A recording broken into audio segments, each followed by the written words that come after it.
বিসমিল্লাহির রহমানির রহিম নাহমাদুহু ওয়া নাসাল্লি আলা রাসূলিহিল করিম আম্মা বাদ।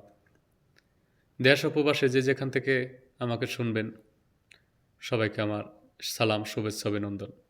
আজ আমি এমন একটি বিষয়ে কথা বলবো যে কথাটি আমাদের দেশের বরেণ্য আলেম মুহাদ্দিসগণ বলে থাকেন, সেটা হলো আমাদের 90% মুসলমানের দেশ দাবি করে থাকেন। কথাটা কতটুকু সত্য মিথ্যা দর্শক শ্রোতা আপনারা বিচার করবেন আর আমাকে কমেন্টে জানাবেন। তাহলে আমি আরও এই বিষয়ে ভিডিও বানাতে উৎসাহী হব। আমি টাকা, দৌলত, নাম, শহরত কামানোর জন্য ইউটিউব চ্যানেল করিনি। আমি বাংলা মায়ের সন্তান। আমি এই বাংলাদেশের মাটিতে জন্মগ্রহণ করেছি। আমি এই মাটিতে তৈম করলে আমার শরীর পবিত্র হয়ে যায়। তো সেই মাটির সন্তান হয়ে আমার দায়িত্ব থেকে আমার যতটুকু আমি করতে পারি সমর্থন আছে, সেটা চেষ্টা করার জন্যই আমি আপনাদের সামনে কথা বলছি। আমি কারো সমালোচনা, কোনো আলেম ওলামা বা কোনো নেতার সমালোচনা করার জন্য আসিনি। আমি শুধু এই কথাটা জাস্টিফাই করার জন্য আপনাদের কাছে একটা প্রশ্ন রাখার জন্য আসছি। দেখেন ভাই, আমাদের দেশের আলেম ওলামা বরেণ্য লোক যারা আছেন তারা বলে থাকেন 90% মুসলমানের দেশ। আসলে কি আমরা সত্যিকারের মুসলমান?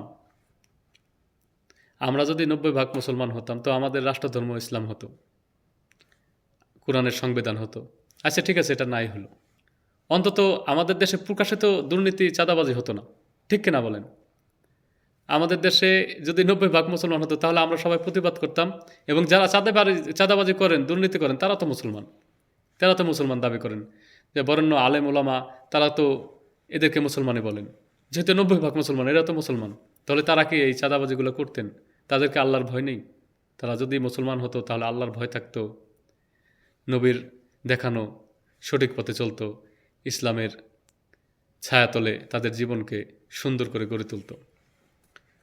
কিছু সময়ের জন্য ভালো থাকার জন্য, দুনিয়া সামান্য কিছু টাকা পয়সা সুখে থাকার জন্য, ক্ষণস্থায়ী জায়গায় ভালো থাকার জন্য চাঁদাবাজি করে থাকেন।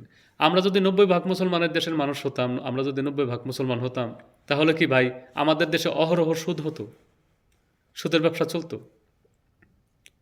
যদি আমরা 90% মুসলমান হতাম ভাই, তাহলে আমাদের দেশে যৌতুক ছাড়া একটা মেয়ের বিয়ে হয় না। এটা কি, এই প্রথাটা কি থাকতো? আমাদের দেশে ঘুষ ছাড়া কোনো সরকারি অফিসে কোনো কাজ হয় না, কাজ করা যায় না। এটা কি হতো? আমরা যে জায়গায় যাব, যেখানে যাব, যে কোনো কাজ করবো, একটা জন্ম নিবন্ধন বানাই বা বিদেশে আসি, যেমন আমি বাহিরে আসছি, আমার কয়বার ঘুষ দেওয়া লাগছে। তো পুলিশ ক্লিয়ারেন্স বানাইতে গেলে সেখানেও ঘুষ লাগে। আপনার সামান্য একটু সমস্যা, ট্রাভেল এজেন্সিতে যাব, আপনার মেন পাওয়ার করব, বলে এই সমস্যা, সেখানে 3,000 টাকা ঘুষ দিয়ে আসলাম এই কিছুদিন আগে। তো আমরা যদি মুসলমান হতাম তো এই জিনিসটাতে কি আমাদের দেয়া লাগতো? আমাদের দেশে প্রকাশ্যে 8 বছরের শিশু সন্তান ধর্ষণ হয়। তাহলে কি আমরা যদি মুসলমান 90% মুসলমানের দেশে মানুষ হতাম, আমরা 90% মুসলমান হতাম, তাহলে কি এই জিনিসটা আমাদের ভিতরে থাকতো? প্রশ্ন আপনাদেরকে, জবাব আপনারা দেবেন, বিচার আপনারা করবেন। আমি কিন্তু কারো সমালোচনা করার জন্য আসি নাই ভাই। আপনারা দেখবেন অহরহ আমাদের দেশ 90% মুসলমানের দেশ, তো কয়বার দুর্নীতিতে চ্যাম্পিয়ন হয়েছে। যদি 90% মুসলমান আমরা হতাম তাহলে কি দুর্নীতিতে চ্যাম্পিয়ন হতো? তো কাফের মুশরিকদের কাছে কি মেসেজ যায়, এটার আপনারা বিচার করবেন। যে একটা মুসলমান, 90% মুসলমানের দেশ এতবার চ্যাম্পিয়ন হয়েছে, তো মুসলমানের মন মানসিকতা কী, তাদের নীতি কী, আমাদের ধর্মকে আমরা কোথায় নিয়ে দাঁড় করাইছি, আমরা আসলে কেমন মুসলমান?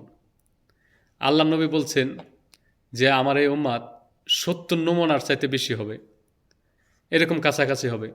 তো 70 ভাগ হবে, 1 ভাগ জান্নাতে যাবে, বাকি জাহান্নামে যাবে। তা আমরা যে মুসলমান, আমরা কোন ভাগে পড়ব? তো আমাদেরকে বলার অপেক্ষা রাখে না, আমরা তো নিজেরাই বুঝতে পারতেছি। যেভাবে আমরা দুর্নীতিতে চ্যাম্পিয়ন হচ্ছি, ধর্ষণ, দুঃশাসন, নির্যাতন, নিপীড়ন, চাঁদাবাজি, লুটতারাজ যেভাবে আমাদের দেশে হচ্ছে, তো আমাদের কোন ভাগে পড়ছি আমরা, সেটা তো আমরা নিজেরাই বুঝতে পারতেছি। তো এটা আপনারা বিচার করবেন। তো ভালো লাগলে পাশে থাকবেন, কমেন্টে জানাবেন।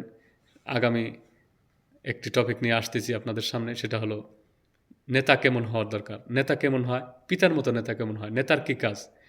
সত্যিকারে পিতার মতো নেতা কী করেন?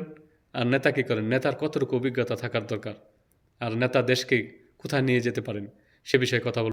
আল্লাহ হাফেজ, ভালো থাকবেন। সবার প্রতি আমার দোয়া ভালোবাসা রইল। আসসালামু আলাইকুম।